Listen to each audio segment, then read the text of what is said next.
Hello. Hi. Do you think I'm funny? I think I'm funny a little bit.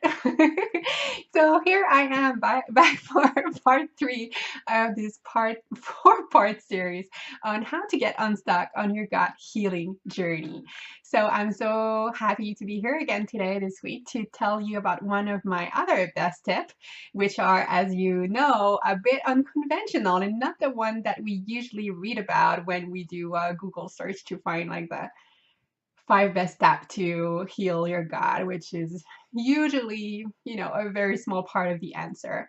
And as you know, I am the author of the book Digestive Health with Real Food. So if you want to have more information on gut health, how the digestive system works, and the enzymes, and all the steps to healing your gut, and the foods that may be problematic, the foods that are more likely to support your digestive system, and to have a lot of recipes also to help you heal your gut. That's in the book. But today I go a little bit beyond that and share with you another one of my best tips to get unstuck on your gut healing journey. My name is Aglaé Jacob, but you can call me AJ. I'm an undiet dietitian, a heart and soul nutritionist, a self-love guy, and the author of Digestive Health with Real Food. And it's so funny because today I just realized I'm wearing one of my favorite scarves. I got that scarf back in 2010 when I was traveling to Ecuador, which I absolutely adored. Such a beautiful country, and I love speaking Spanish. Any of you speaking Spanish? Me encanta hablar español. Interestingly enough, that's on that trip back in 2010 in South America, not in Ecuador, I think it was in Peru in the Manu jungle, that actually my gut health started going downhill, and I caught a parasite infection that completely messed up my gut. And even after getting rid of the parasite infection, my gut health was never the same after that. And it took a lot of research and experimentation and faith and trust and perseverance to be where I am today, having been able to heal myself, help a lot of other people heal their gut, write this book, which we now have a second edition of, and hearing back from hundreds of people having been able to do the same. So I'm so very grateful for my journey. So here I am with this scarf that that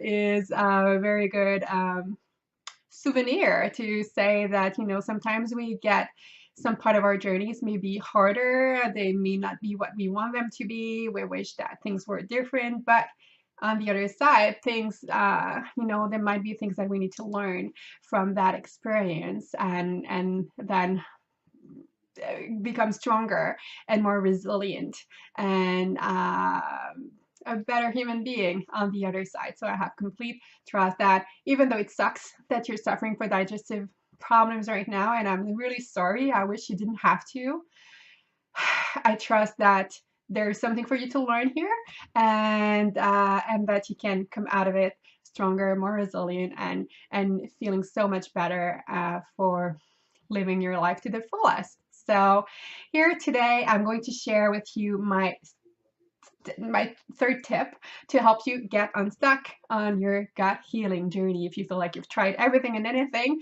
but still suffer from digestive problems, then this one might be what gets you unstuck.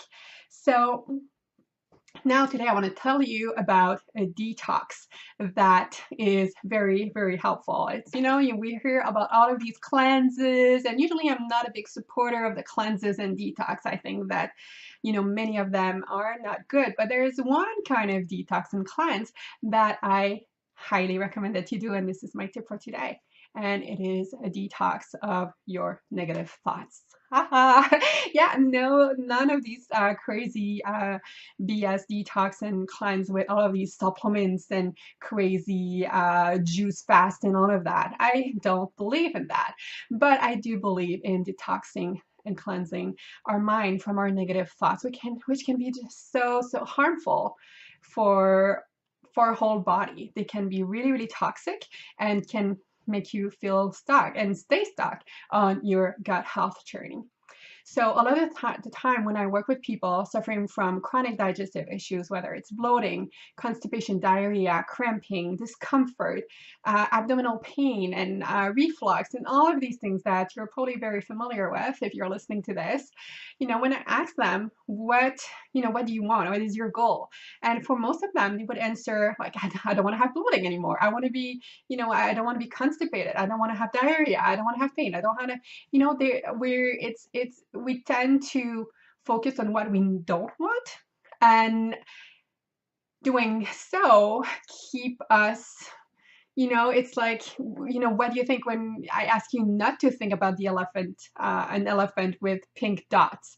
You see the image in your head. So when we see our goal is to no longer have to bloating, we're still focused on that bloating, and our body, it's one thing for us to know what we no longer want, but our body, our subconscious mind, our whole being requires kind of like a path. It needs to know where we want to go. What is it that we want to create instead? So if I were to ask you the question, what is your goal when it comes to healing your gut and improving your overall health? What comes to you? Is it that you just want to feel good in your body? You want to feel strong. You want to feel freedom. You want to feel free in your food choices and free in your body so that you can move and just be at ease in your body? Is it that you want to feel a sense of peace and calm in your body instead of that turmoil and, all of that gas and pain and all of that? What is it that you want to feel? Okay, if you don't have the answer right now, I would invite you to think about it, to try to create that mental picture, that vision, and to also activate your heart at the same time, to activate the emotions that go with it. Because even though you're not there right now, even though let's say your goal is to feel peace and calm in your body, you can kind of go down to your heart and try to activate that feeling, those feelings of peace and calm. It feels what it feels like right now. I know there's still some background noises that make it harder for you to fully swim in that beautiful feeling of peace and calm, let's say, if that's what your goal is. But you can start practicing guiding your body in that direction by really being clear on what it is that you do want instead of focusing on what you do not want. Does that make sense? And another way to detox your mind from the negative thoughts is also to be really conscious of the thoughts you're thinking, knowing that the thoughts you're thinking are not you're not your thoughts. And it's okay that we all have negative thoughts, but what is important for us to do is to not grasp onto those thoughts and stay stuck with them. We need to be able to distance ourselves from those thoughts and just let them go. So, okay, let's say I have a thought, oh my God, I'm sure I'm going to have terrible abdominal pain this afternoon and flatulence at that meeting, and that is so embarrassing. And, thinking about worrying and having that anxiety about what your digestion is going to be like later today or whenever, or like, oh my God, I really wish I could travel, but with my diarrhea, it's impossible. I don't want to go on a plane and have issues. It would be so embarrassing and all of that. So those don't make us feel good. They are negative thoughts, and it's okay to have those thoughts. There are no thoughts that are wrong, but if we stay, swimming in those more negative thoughts all day long, it's not really good for our body, for our healing. Again, I've been talking a lot about those two different modes that our nervous system can operate under, whether it's the sympathetic nervous system, which is the fight or flight or freeze nervous system, or the parasympathetic nervous system, which is the rest or digest or heal nervous system.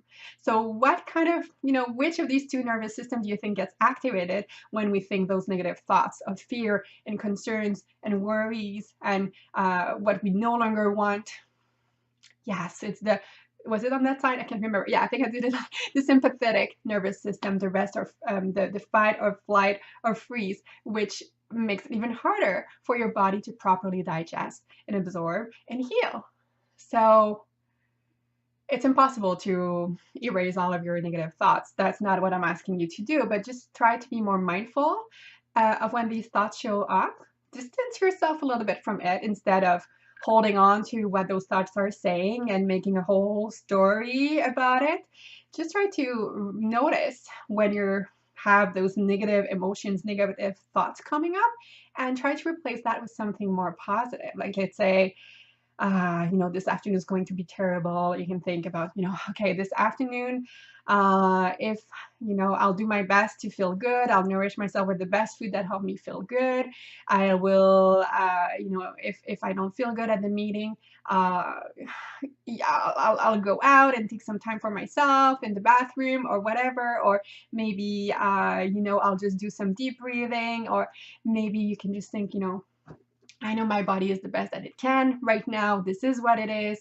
I'm not the only one having those issues, and I know it sucks, but I'm going to get through this. I trust that, I'm on my journey to healing my God. I trust that my God is healing. I trust that my body is doing the best that it can, whatever resonates with you. And if it's about traveling, like, oh my God, I'm never going to be able to travel because I have those digestive issues and I really want to travel. Well, start thinking about those travels. Start making plans. Start researching where you want to go and how that would feel to be there without thinking about the barrier that you have right now, and really, really activating those beautiful feelings of freedom and adventure and exploration. Because even though you may not be able to do it right now, you can still start generating those positive emotions that will help your body know what it is that you want to do, where you want to go, what is the direction, what is the purpose of you wanting to heal your gut right now. So yes, that's the only and best detox that I suggest all of my clients to do, to detox our mind from our negative thoughts and emotions. And that doesn't mean to remove all of them, because even, if you go on any kind of detox, we cannot remove every single toxin from our environment. There are a lot of toxins around us, and there will always be some. And same with our thoughts. There will always be some negative thoughts, but we can practice recognizing those negative thoughts and try to replace them with something that helps us feel better, that helps train our body, our mind, and our heart to know what it is that we want to create instead. And trust me, that will make your healing journey so much smoother and more enjoyable, and it will be a lot clearer for your whole body, mind, heart, your whole you, to know where it is that you're going, and to keep helping you feeling inspired to keep moving forward on your path, because you are on your path. I trust that if you're here listening to this today, you are on your gut healing journey and you're moving in the right direction. I have complete absolute trust in that, and I have complete and absolute trust that your body and your gut are doing the best that it can right now, and that you are healing at your own pace. All right, so let me know what you think. What kind of thoughts are the ones that show up the most for you? I'd love you to share them below, and to share what you want to replace those negative thoughts with instead, to help generate those more positive thoughts and positive emotions that will really, really help support your whole being on your gut healing journey, so that you can get unstuck and move on to living your life to the fullest. All right, so this is part 3 of this 4-part series. Come back next week for the very last part, where I'll share my one of my best tips when it comes to ending your elimination diet and getting started with your reintroduction phase. So stay tuned. See you next week. Namaste.